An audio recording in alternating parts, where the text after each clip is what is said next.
Right, now before we start today's video, I don't know what's going on with the weather.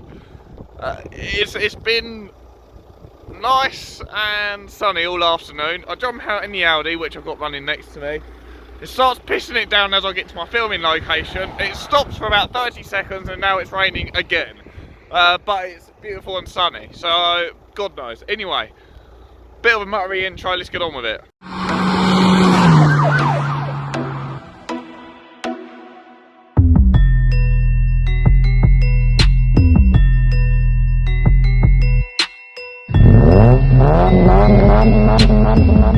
Right, now before we get into today's video, the donut is on the Audi. It is absolutely chucking it down now, but yeah, the donut's on the Audi. Funny story, I'll tell you when I get in the car. But yeah, I'm back out in the daily because the Yaris is still off the road, but it should be coming back on the road Wednesday. Today's Monday, so 2 days to go. Don't know when you guys are going to see this video though. But yeah, we're back out in the Audi. The donut is on the wheel. On the car. I'll tell you why in the car, and then we'll get on to today's videos properly. Right, I've been a right nincompoop and left my window open even though it's raining. Right, so today's video is it's going to be about project cars and sort of what you need to know about having a project car, if that makes sense. So it's going to be a bit of a topic that you guys may want to know about. I thought I'd throw a bit in about the Audi because we're going to talk about problems, and well, the Audi has a problem, so I thought it'd be quite comparable and quite nice to add this into the video. So, quick story with the Audi. This happened Saturday. Like I said, today's Monday. This happened Saturday. I was at a car meet, first car meet I've been to in like nearly a year, and it's almost stopped raining again. And yeah, had a blast of a time out. Obviously I had to take the Audi because well, it's the only car that works at the moment. So yeah, I had to take the Audi. Went and hung out with some friends that I hadn't seen in a little while, and you know, had a catch up with them, all that sort of stuff. It was quite a nice day. And then it got to the evening time, about when, you know, when car meets. I'm going to quickly turn around so I don't get lost. You know, about when car meets finish, it got to literally like car meet finishing time, and yeah, heavens opened, so it chucked it down with rain. So anyway, me and my mates, we were going to go off to another car meet miles away from my hometown. I'm going to take my air freshener down so I don't get in the way. Yeah, miles away from my hometown. And what I mean by miles away is it was about an hour drive there. And this was at like half 10 at night. So anyway, we all had to, you know, fill up with fuel to make this trip. So we all pulled in the petrol station, filled up with fuel, happy as Larry. Then we met back in Morrison's car park, and just made sure that everyone was all ready, all set to go, and then obviously we was going to leave. So I go into Morrison's car park, and my mate's parked over the back. So I just drive in a dead straight line over there because the shop's shut. It was like 10:15 at this point. Shop was shut. So I just drove straight across all the parking bays like you would normally do, and to go and meet them.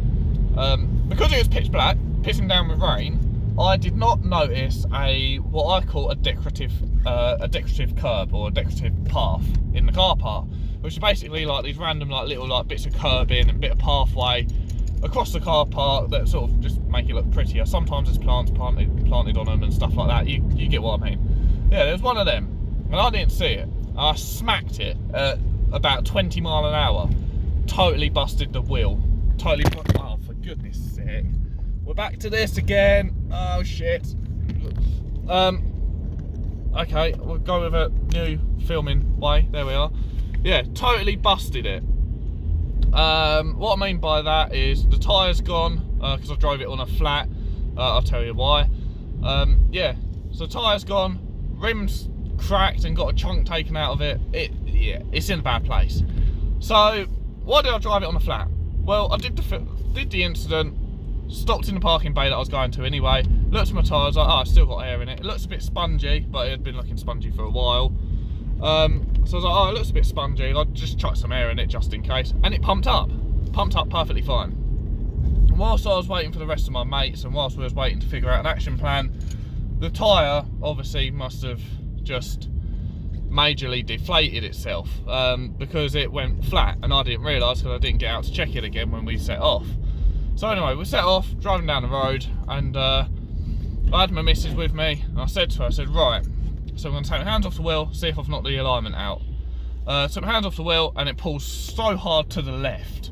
I was like, right, alignment screwed then, suspension screwed, brilliant. But as I pulled to the left, I went over the cat sides in the middle of the road, and obviously it crashed over them. So I was like, nah, I was like, there's something wrong here. So I called my mate up, who I was in convoy with, and I said to him, I said, look, can you pull over with me, check the Audi over, there's something wrong with it. Pulled over in a lay-by, literally about 30 seconds down the road, and yeah, flat tyre. I've driven it on a flat tyre, chewed up all the edge of the rim, taken a chunk out of the rim, and I think I've cracked it as well. So yeah, that was game over. Anyway, that section lasted a lot longer than I wanted it to. So now we're going to go on to the purpose of today's video. So yeah, today's video, project cars and problems and stuff. So I wanted to make this video mainly to do with what it's actually like to have a project car, and maybe some things that you may want to know, and maybe some things that will be of help to you. Now obviously I'm not a know-it-all. My project car is not, you know, bare to the shell sort of project car. It's still quite a subtle project car, so just bear that in mind. But yeah, so I wanted to make a video talking about project cars, what to prepare for, how much they cost, any problems to endure with them, and you know, just general, what is it like to have a project car. Now, like I said, my project car, the Yaris, is not a full-blown off the road in a garage nut and bolt restoration sort of project. It's sort of a do little bits every now and then to get it to where it needs to be. But that being said, you still run into issues, even if it's only a light project car like mine. So expect your project car to have a lot of time off the road. Now, for me to back this up, where was I going with this? For me to back this up, I would recommend, if you can, to get a daily as well. That's why I run two cars. Well, initially the reason why I ran two cars.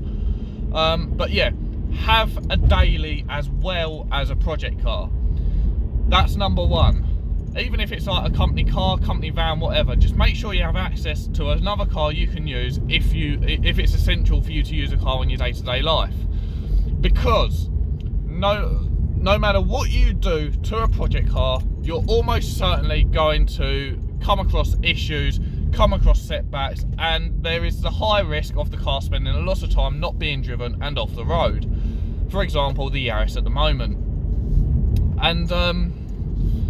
And yeah, so it'll be handy, but not essential for you to have a second car. So that's the first point. Number two, cost. Now, cost varies from car to car to project, depending on what you want to do, what car you want to use, and how far you want to go. But be prepared to have really deep pockets. Even when looking at second-hand parts, be prepared to have deep pockets. Now, we'll take my Yaris as an example again. My Yaris, I'm not that much into it in terms of cost.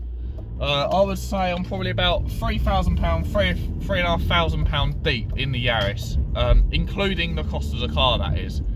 So, in terms of how project cars go, that's nothing. But this is where I want to link back to what type of car you have. Yes, my car is just a Yaris, but the parts for Yarises are, number one, incredibly hard to come across, and number two, expensive when you do come across them. Now, little K cars and little cars like the Yaris are really, really hot, really, really popular in Japan, which is obviously where the Yaris originated from. So the car scene over in Japan, for those of you that, you know, are on the car scene and will probably have an idea, the car scene in Japan is flipping huge, and I mean huge. And like I said, they love their little K cars, they love their little cars like the Yaris and stuff like that. So the parts market over in Japan for them cars is endless. If you want anything for the Yaris, this will go for any other JDM car or anything like that, but obviously the Yaris is the only relatable car I've got to talk about. If you want anything at all for the Yaris or any JDM car or anything like that, be prepared to have really deep pockets and be prepared to not really find many parts. The Yaris is no exception. The Yaris has been an absolute ball ache to build, because when I do project cars, well, I say when I do project cars like I do them all the time, but when I want to do project cars, I want to do something different to everyone else. So I look out for and wait for the exclusive parts, which means that, fucking hell, this car's scraping because of the donut, which means that parts that I want are not always going to be regularly available. So there's a lot of waiting around and a lot of research to be done and a lot of knowing connections to find certain parts for your cars. And yeah, that's part of the reason why it's taken me so long to build the Yaris to where it is now. Part availability and price. So yeah. Point number 2, as a summary, be prepared for deep pockets. Because parts are far from cheap, depending on what car you have. And availability, depending on what car you have again, is rare to near enough impossible. And that, for goodness sake, I'm going to need to clean this. And that does also include cheap little shit boxes like my Yaris, as I just went over. So yeah, point number 2, cost. Point number 3, if you're going to do a project car and going into it with next to no knowledge or anything like that, it is really good to actually be on the car scene and get to know people before starting your own project. Now, I know a lot of the theory side of stuff of doing things. Like, if you say to me, how would you do so-and-so task? I'll be able to tell you. But when it comes to doing it, I'm not going to lie, I shit myself. Oh my God. Yeah, I shit myself. I'm going to pull over once I get through these traffic lights to sort this camera mount out. But yeah, I shit myself. Because, well, I don't really know, to be fair, but I shit myself. Yes, I can do bits. Yes, I do bits.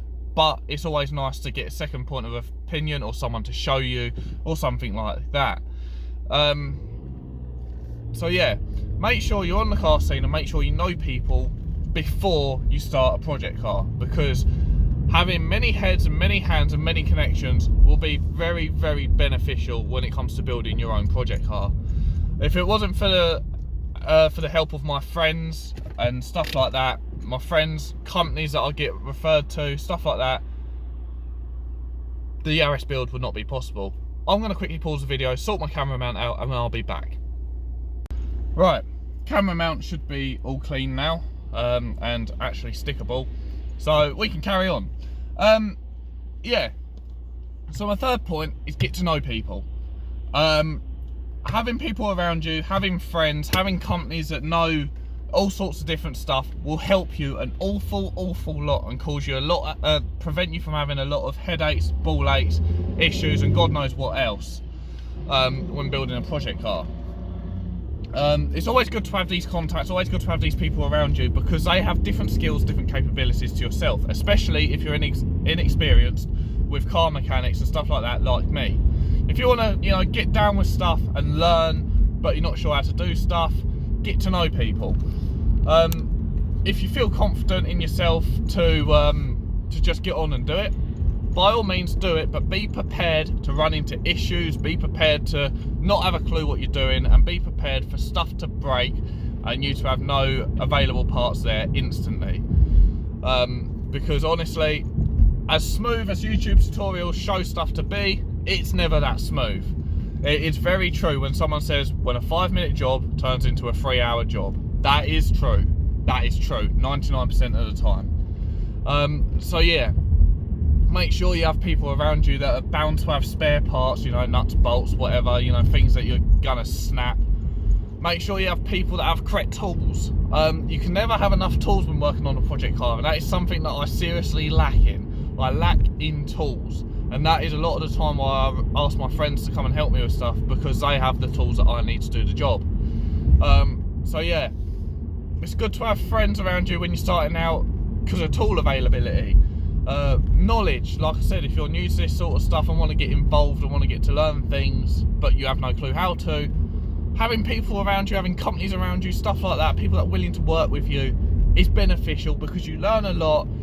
Even if you don't actually do the physical work, you still learn a lot, you still see how it's done, and you'll know for future reference. So yeah, point number 3, make sure you have people and companies around you that are willing to give you a hand, because it will help you in the long run. Even if you are experienced and you're just struggling or having issues or whatever, something ain't going right, it's always good to have a second form of opinion in my eyes. And it's always good to make sure you've got someone there to be 110% sure about what you're doing and stuff like that. You can never have enough help in my eyes. And yeah, I'm thankful for the friends that I've got around me. I'm thankful for the people that have helped me build the Yaris. I really am. There's going to be a video soon about that anyway, so be prepared for that. I'm going to think of another point and then we'll continue this video. Right, point number 4, and this point should not take too long to explain, but it is space. Make sure you have the space to build your car. You've probably seen the struggles I've had with building my Yaris. Down my road, I don't have a driveway. My road is very, very narrow. It can be busy at points, and it's not really ideal for working on your car. Hence also why I'm always travelling about doing bits to my car, because people have the space that I need, people have the tools that I need, and it's just nice to work in an area where you have space. It is very important. So yeah, space is another really important thing, like I just said, because it also helps with easing issues with building the car, and it also helps with easing stresses and niggles and stuff like that you don't really need when you're building your car. Also as well, when it comes to space, I'm quite lucky down my road, but you might not be. Having space when building your car is essential and important for when your car is off the road. Like I said to you, project cars, you don't get to drive them that much. Even if they are your daily driver and you start getting serious with it, you will not get to drive it that much. The Yaris, I've only put about 5,000 miles on the Yaris in a year. Prior to that, when the Yaris was my only car, I was doing double the mileage. A lot of the reason why I'm not putting as many miles on it is, number 1, it's getting up there in mileage, and I want to try and keep it lower mileage-ish. Number 2, because I've got a daily, I've got a second car I can use, which means that I don't always have to use the Yaris, which is uncomfortable, loud, blah blah blah, and is not the best thing to drive on a day-to-day basis. So yeah, and number 3 as well, it's needed work doing to it, which has not allowed me to drive it. Now, because I've got a daily, it makes it easier for me to say, oh, the Yaris is off the road because it needs work. It makes it easier for me to say that, because I know that I could just jump in the Audi and do, carry on my day-to-day business. And I've done that a lot lately. I've said, oh, the Yaris is off the road because it needs work doing to it. Yeah, the Yaris has still been drivable the whole time, but I've kept it off the road on purpose because I do not need to use the Yaris every day, and it helps with saving money to get the work done that it needs doing. Yeah, it is really beneficial when it comes to that sort of respect, because like I said to you on the first couple of points, money, project cars cost a lot. So being able to keep your project car off the road to save you a little bit more money to get that next modification or that next little repair done or whatever is helpful. And that is why over the past 2 to 3 months I have barely driven the Yaris. I've either driven it to make a YouTube video, which has only been the occasional few or couple, or I've driven it to go out for a quick blast and that's it.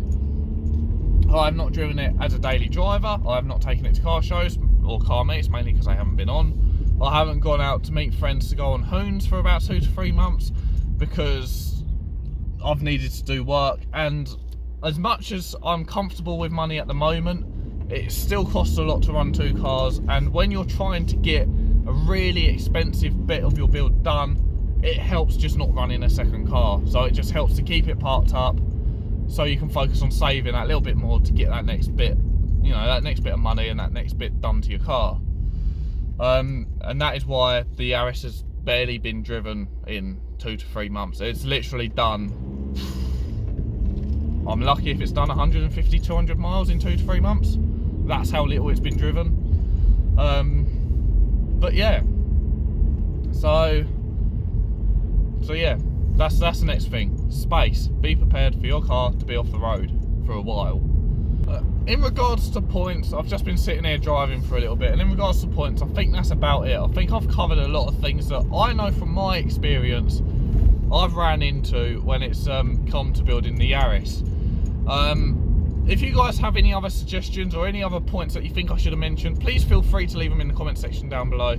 At the end of the day, these sort of videos, I make these videos to help others out, to share my knowledge, even though I'm not very knowledgeable, but you know, you learn something new every day. But yeah, to share my knowledge about a little bit and stuff like that. It's just more or less to help develop the community is why I make these sort of videos. So if you guys do have any further suggestions or anything that I should have mentioned or anything that you don't agree with, please do leave them in the comment section down below and help everyone else that is starting out with project cars and stuff like that.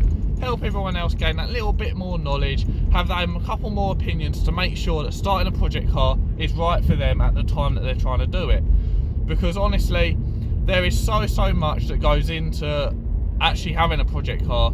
It looks easy, it looks like fun, but honestly it gives you so many headaches, it gives you so many issues. There is a lot that actually goes into it. There's a lot of parts research that goes into it and stuff like that. A lot of jumping on forums, asking other people's advice. So it is more than what just meets the eye when it comes to project cars. So yeah, like I said, if you guys do have any other suggestions on things that I may have missed or things that you don't agree with or whatever, please do leave it down in the comment section down below. But yeah, I think I've covered a fair variety of points and explained them points pretty well. So I hope that this has helped you out if you are planning to start a project car or project bike or anything like that. Whatever your project may be, I really do hope that this video has helped you out, because like I have just said, and like I will reiterate again, there is a lot more than what meets the eye when it comes to project cars. One last bonus point that I want to throw in here, referring back to the start of the video, is even when your daily breaks, it's a ball ache. And honestly, when I did what I did to the Audi on Saturday, I really thought that was game over and I'd have no freedom for a while. But again, because of people that I know, because of contacts that I know, and because of forums and stuff like that, the Audi, yeah, it's wounded, but it's not out the game because I've got the space saver on. But I've 24 hours, 48 hours after it's happened, I've tracked down and bought a new part, and it's on its way to be delivered tomorrow. So yeah, it's a lot of who you know, what you know, and stuff like that. It really does help. But yeah, like I was saying, even when your daily breaks, it's a pain in the arse, and your daily is not supposed to be your project car, but it adds to the cost, and it adds to what you need to know about having a project car. Your money just don't go into one car. If you've got a daily as well as your project car, it don't just go into the one car, it goes into both. If you're stupid behind the wheel of your daily and you break it, it's going to cost you money. Your daily's going to wear and tear like your project car is as well, so service items are going to cost you money. You still got to keep the daily on the road as well as the project on the road, all that sort of stuff. So there is a lot of money involved, there's a lot of things that you really do need to consider. I wish I would have listened to a lot of people that have tried to help me in the past, and I've listened to some but not others, and honestly it's been a struggle. Even with the knowledge that I know and the knowledge that I now have, it's still been a struggle. I didn't realise how much running 2 cars is actually going to cost, but I managed to make it work and live comfortably. Didn't know how much parts were actually going to be when it came to the bigger stuff, brakes, power, stuff like that. But I've had to learn it and I've had to save for it, and that's why projects take a little longer than you may think at times. You know, there's just so much that goes into it. So guys, I do want to warn you, be careful when it gets into having project cars and stuff like that. Make sure that you have the funds, you have the safe, the space, the people around you. Make sure you have as much that you feel will help you as possible to ensure that, you know, your project car goes away once you want it to go. Because honestly, they are a ball ache, absolute ball ache. But yeah, I'm going to stop muttering on. I always tend to do this at the end of videos. If you guys enjoyed this video, please be sure to like, comment, subscribe. If it's helped you out, if it's helped you out, please also do leave a like. Please let me know down below what has helped you out, or what I've made you aware of, or anything like that. Like I've said about 3 or 4 times when outroing this video as well, if you guys have any other suggestions on things that I should have mentioned, or things that I've said and you don't agree with, or you want to voice your opinion on, please do also let me know as well. I want this video to help as many people out as possible. And I'm not, you know, I'm not the most knowledgeable when it comes to this sort of stuff. I still learn every day. Everyone learns every day. So yeah, without further ado, I'm going to end it here. Like, comment, subscribe, stay safe out there, and I'll catch you guys very soon in the next one. See you soon.